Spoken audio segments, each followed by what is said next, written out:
Building a PC sounds pretty easy. You pick your parts, you purchase them, you build it, maybe using tutorial if needed, and done. Yeah, no, because if you live in Southeast Asia, or more specifically Indonesia, because that's where I live, and it's 2026, PC prices are basically doing whatever they want at this point. Now, before this turned into a documentary, I do actually love this country. The people are great, the food are amazing, the culture is incredible, but sometimes living here feels like playing life on a hard difficulty, mostly because of corruption, low wages, and price that absolutely makes no sense, especially if your hobby involves technology. Now, I do live in a city, but one of the smaller ones, which means, as far as I know, there are basically no store here that properly sell PC components. And even if there are, they're probably filled with a very old used hardware, questionable power supplies, and one GPU that has definitely survived crypto mining. So naturally, my only real option is online shopping. You check a GPU today, it looks reasonable. You check again tomorrow, it is no longer reasonable. So I'll just cry in the corner. So screw it. Despite the current PC component price, we ball. Because I already had some of the component anyway. And at that point, financially, there is no turning back, only consequence. Building a PC in my country is not really something you buy with a random spare money. I mean, technically you could, if you save for a very long time. But for most people, this is a commitment because there are not many jobs here that pay enough for expensive hobbies like this. So when you decide to build a PC, you really decide to build a PC. So why am I building this, you might ask? Simple. I want to edit videos, play games, and maybe find an online job, or if all else fails, YouTube. So yes, subscribe. This channel is now part of my financial recovery plan. Originally, I wanted an Nvidia GPU.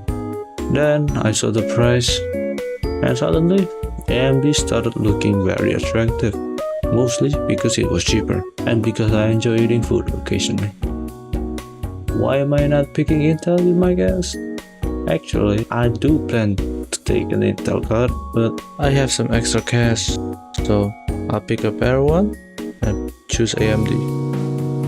Anyway, here are the specs. It might not be the best, but hey, if it works, it works. And now, for the damage or cost, in case you don't understand what I mean, which, depending on where you live, is either a normal mid-range PC or a financially devastating cost. I can still feel the hole in my wallet. What follows is a man assembling expensive computer components with absolutely no room for error while pretending he knows what he's doing.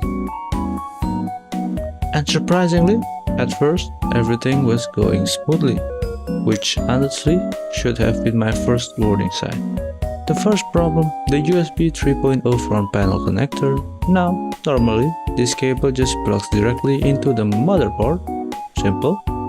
Unless your motherboard places the connector sideways, and your case has approximately 0 extra space, so the cable did not fit at all.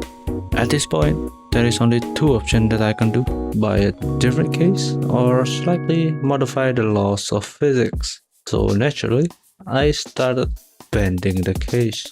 Just a little, nothing concerning, probably. And somehow, it worked. The cable fit and the case survived, so we continue. Then came the second problem, the GPU. Or more specifically, the absolutely massive RX 9060 XT for a 2-fan card. So the GPU did not want to go in normally at all. which means I had to insert it at approximately 45-degree angle, and the cooler actually has a digital temperature display. Very cool feature, very modern, very unnecessary, unfortunately. Because I had to reinstall the cooler after the GPU, I could no longer reach the cable needed to power the display, so the digital screen does not work. But honestly, as long as the cooler keeps the CPU from becoming a nuclear reactor, I ain't complaining. Eventually, everything was installed, so it was finally time to test the PC. The CPU cooler started spinning, lights turned on, and the system booted, and for one brief moment I thought I had actually succeeded on the first try. Then I noticed something. The case fans were not spinning, which would normally be very concerning, except in this case, I simply forgot to plug them in. After fixing that, everything worked perfectly. Now, obviously, this is not the most perfect PC build or the most balanced. There are definitely things I would change if I had more money. So naturally, it was time for benchmark. The first and only game that I will benchmark is Cyberpunk 2077. Because other than that, it's just some indie games and some gacha games, so no need to worry about them.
As you can see, surprisingly, the PC handled everything pretty well, which means the financial suffering was at the very least technically successful.